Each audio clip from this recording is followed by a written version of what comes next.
Today's story is Fancy Nancy, Poet Extraordinaire. I like Fancy Nancy. She's pretty cool. And poems are cool too. Bonjour, everybody. I think poetry is sensational. That's fancy for really, really terrific. Even the word poetry sounds so beautiful and fancy to me. Every day, my teacher, Miss Glass, reads our classroom a poem. My favorites are the funny ones. We are also writing our own poems. My best friend Bree wrote one about hiccups. You could read it. Bree is very creative, which is fancy for full of imagination. Love, Nancy Clancy. My name rhymes, so I'm naturally poetic. A poetry survey. Our class is doing a survey, which means you ask a bunch of questions. What is your favorite poem? And then you write down their answers.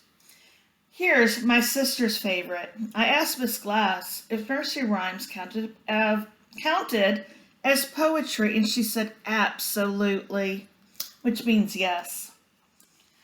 My sister's favorite poem is Diddle Diddle Dumpling.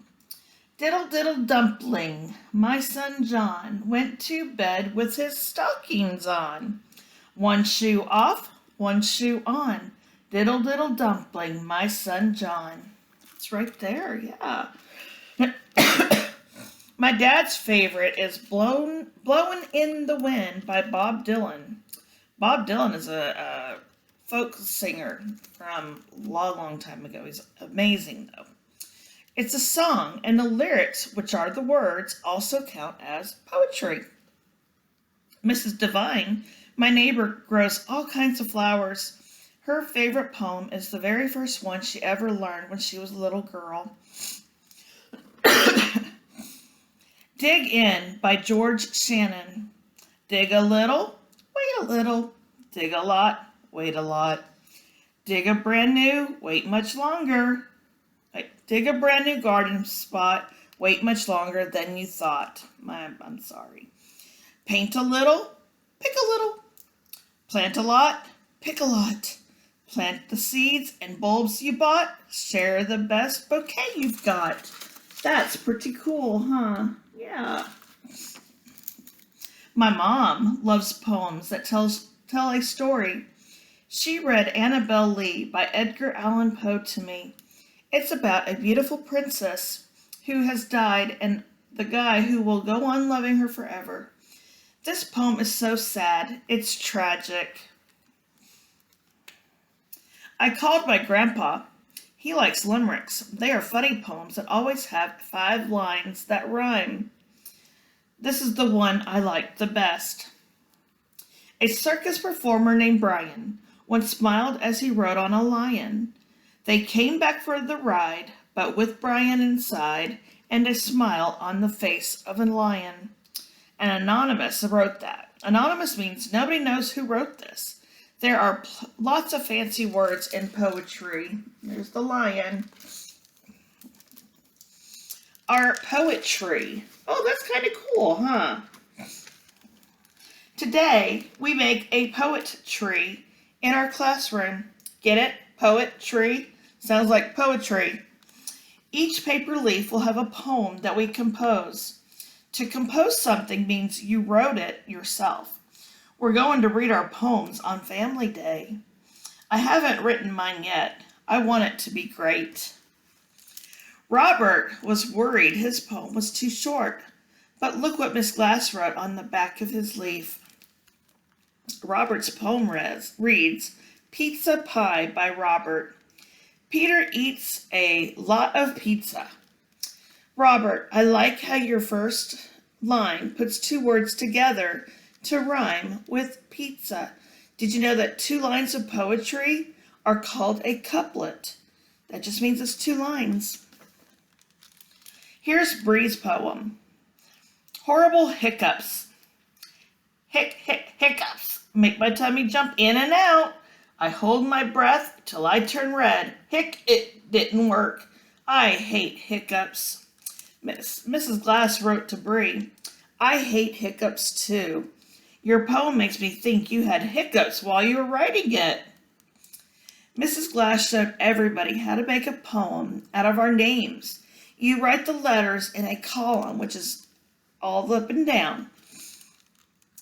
And then for each letter, you think of a word that describes something about you. Here's Clara's. She was getting over a cold when she wrote it. Clara, C for crazy cookie, L for lovable, A, artist, R, runny nose, A, American. See how the letters line up? C-L-A-R-A, and then the poems go out. That's very cool. Palace of Poetry. Maybe you already know that Bree and I have a club. We look for insects and other interesting stuff in nature.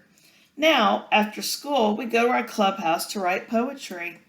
We call it our Palace of Poetry. They turn their treehouse, their club, into the Palace of Poetry. And it might be in a tree, so it'd be kind of cool because it's a poetry. Inspiration. We don't talk much, but sometimes we put the radio on, and music often gives you inspiration. That's a trace fancy word for something that helps you get good ideas. Here's what you need. Beautiful, soft music. A notebook, a glittery cover is good for inspiration. A bouquet of flowers. A pen with a plume that's fancy for feather. Plenty of refreshments because it's hard to be creative if you're hungry. See all that good stuff right there. That's all you need. Bree wrote this poem today. Now she can make another leaf for the poetry at school. How come writing poems is so easy for Bree? Fighting with My Brother by Bree. I wasn't ready to read to Freddie or play a game. So he called me a name. I told my mother. She got mad at my brother. Now Freddie was sad, and I felt bad. We made up that night. That was the end of the fight. And there's her poem right there. That's a really nice poem. I like that one. Later, I tell my mom, I am stuck. I can't think of anything good to write. Everything sounds stupid. My mom says, take a relaxing bath. Close your eyes. And I bet an idea will pop in your head. So that's what I do. I add lots of bubble bath for inspiration. I stay in the bathtub for a long, long time. When I get out, I am very clean and my fingers are all pruny, but I still don't have a good idea for a poem.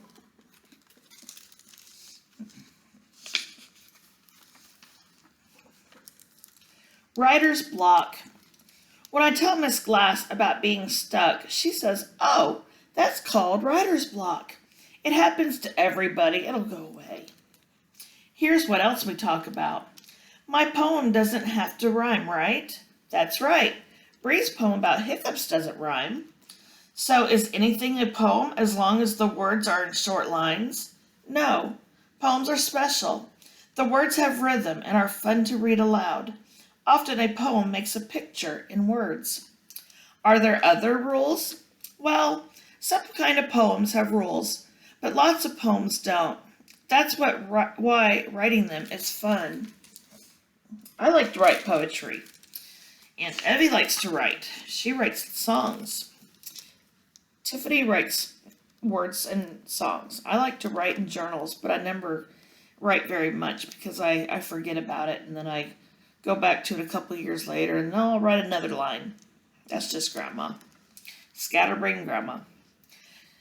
Then Mrs. Glass says, you're a creative girl. I'm sure you will write a wonderful, wonderful poem. I'm not sure about that. After school, I want to go straight to the Palace of Poetry, but I can't. We need to find a birthday present and a card for my grandfather. Daddy's taking them to get the card.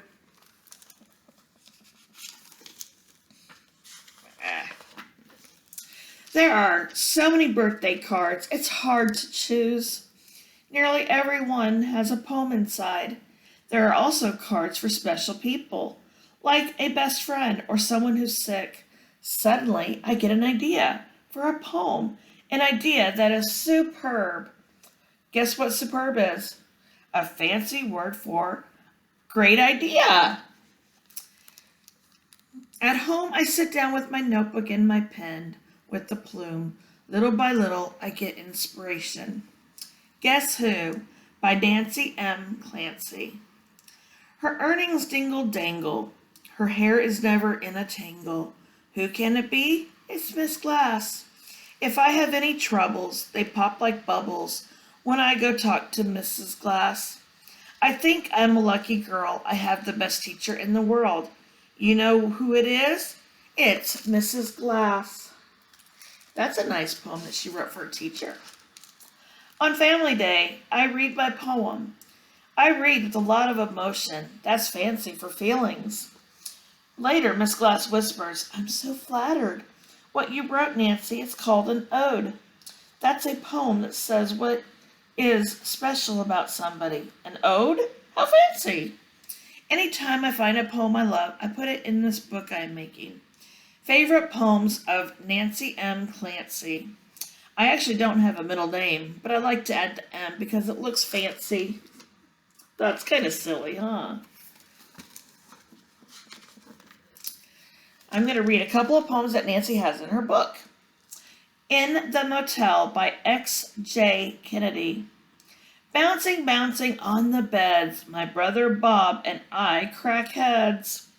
People next door heard the crack, whammed on the wall, so we whammed back. Dad's razor caused an overload, and wow, did the TV set explode. Someone's car backed fast and tinkle. In our windshield was a wrinkle. 8 more days on the road, hooray. What a bang-up holiday. I think this poem is so funny. I stayed at the City Squire Motel once, my family, but we didn't wreck our room. There's that poem there. The next one is 5 Little Pumpkins by Anonymous. Remember, we don't know who wrote that. 5 little pumpkins sitting on a gate. The first one said, oh, it's getting late.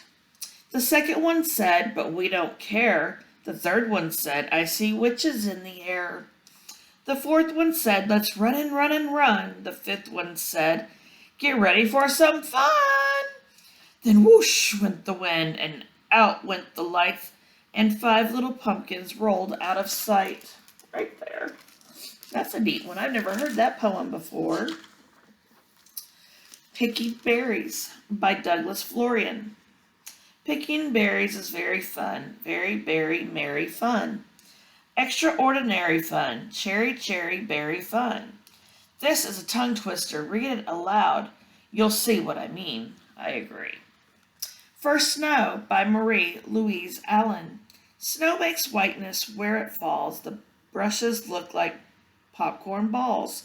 And the places where I always play look like somewhere else today. There's the snowflakes. For Snow.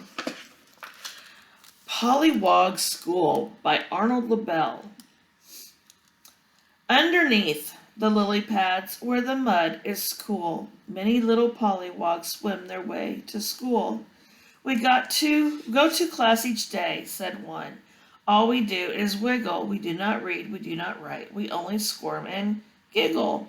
Pollywogs turn into frogs. That rhymes. There's a pollywog. As Soon as Fred Gets Out of Bed by Jack Prelutsky. As soon as Fred gets out of bed, his underwears go on his head. His mother laughs, don't put it there. A head's no place for underwear. But near his ears, above his brains, is where Fred's underwear remains. At night, when Fred goes back to bed, he deftly plucks it off his head.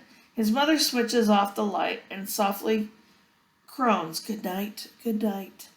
And then, for reasons no one knows, Fred's underwear goes on his toes. Miss Glass is right. Poems can be about anything, even underwear. It's silly, huh? I wish I had a poem about a tea party because I love tea parties. I have them all the time with my doll Maribel Lavina Chandelier. As soon as I find one I really like, I'll add it to my collection. Did you know that a collection of poems is called an anthology? Isn't that about the fanciest word you've ever heard? Start an anthology of your own. It's fun. And that is Fancy Dancy Poetic Extraordinaire.